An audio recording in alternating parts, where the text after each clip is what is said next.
Recorder. Shrimad Bhagavad Gita दूसरे अध्याय का शेष भाग।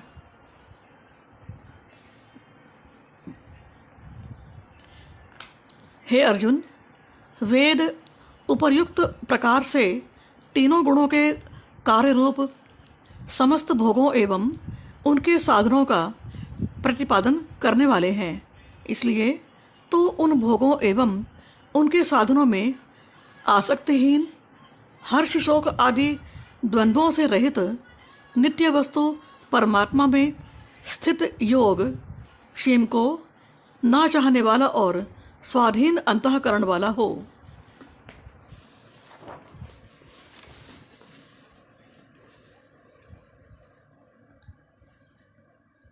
सब ओर से परिपूर्ण जलाशय के प्राप्त हो जाने पर छोटे जलाशय में मनुष्य का जितना प्रयोजन रहता है, ब्रह्म को तत्व से जानने वाले ब्राह्मण का समस्त वेदों में उतना ही प्रयोजन रह जाता है। तेरा कर्म करने में ही अधिकार है, उसके फलों में कभी नहीं। इसलिए तू कर्मों के फल का हेतु मत हो तथा तेरे कर्म ना करने में भी आसक्ति ना हो। हे धनंजय, तो आसक्ति को त्याग कर तथा सिद्धि और असिद्धि में समान बुद्धि वाला होकर योग में स्थित हुआ कर्तव्य कर्मों को कर। समत्व ही योग कहलाता है।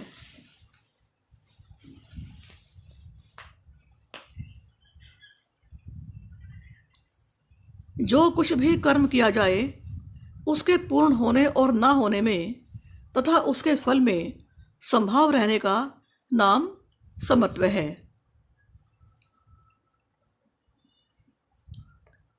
इस समत्व रूप बुद्धि योग से सकाम कर्म अत्यंत ही निश्चय श्रेणी का है।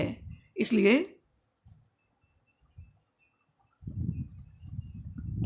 इस समत्व रूप बुद्धि योग से सकाम कर्म अत्यंत ही निम्न श्रेणी का है।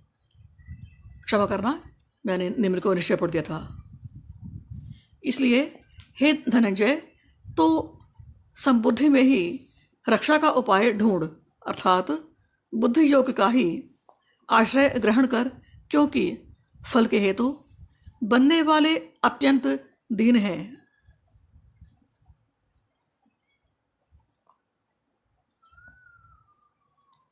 सम बुद्धि युक्त पुरुष पुण्य और पाप दोनों को इसी लोक में त्याग देता है, अर्थात उनसे मुक्त हो जाता है। इससे तो समत्व रूप योग में लग जा।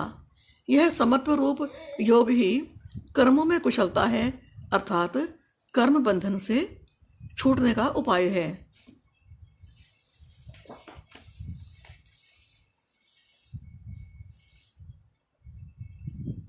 क्योंकि सम बुद्धि से युक्त ज्ञानी जन कर्मों से उत्पन्न होने वाले फल को त्याग कर जन्म रूप बंधन से मुक्त हो निर्विकार परम पद को प्राप्त हो जाते हैं।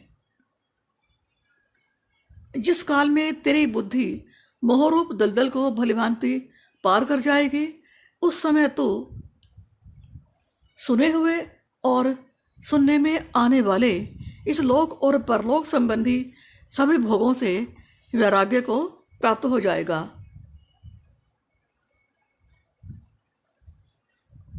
भांति भांति के वचनों को सुनने से विचलित हुई तेरी बुद्धि जब परमात्मा में अचल और स्थिर ठहर जाएगी, तब तू योग को प्राप्त हो जाएगा, अर्थात तेरा परमात्मा से नित्य संयोग हो जाएगा।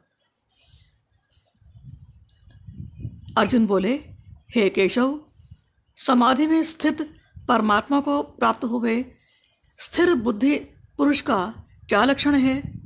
वह स्थिर बुद्धि पुरुष कैसे बोलता है, कैसे बैठता है और कैसे चलता है? श्री भगवान बोले, हे अर्जुन, जिस काल में यह पुरुष मन में स्थित संपूर्ण कामनाओं को भलीभांति त्याग देता है और आत्मा से आत्मा में ही संतुष्ट रहता है, उस काल में वह स्थित प्रज्ञ कहा जाता है।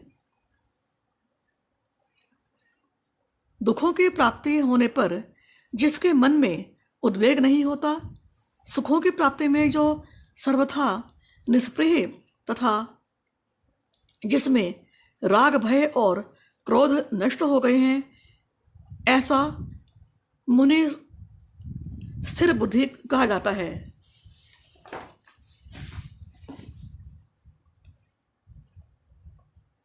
जो पुरुष सर्वत्र स्नेह रहित हुआ, उस शुभ या अशुभ वस्तु को प्राप्त होकर ना प्रसन्न होता है और ना द्वेष करता है, उसकी बुद्धि स्थिर है।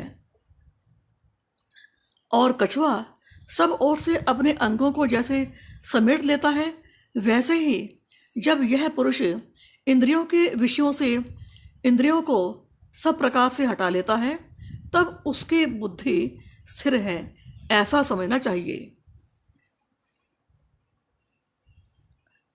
इंद्रियों के द्वारा विषयों को ग्रहण न करने वाले पुरुष के भी केवल विषय तो निवृत्त हो जाते हैं, परंतु उनमें रहने वाली आसक्ति निवृत्त नहीं होती।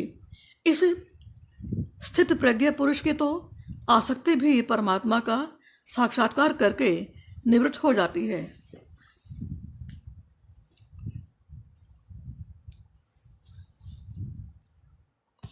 ओम नमो भगवते वासुदेवाय।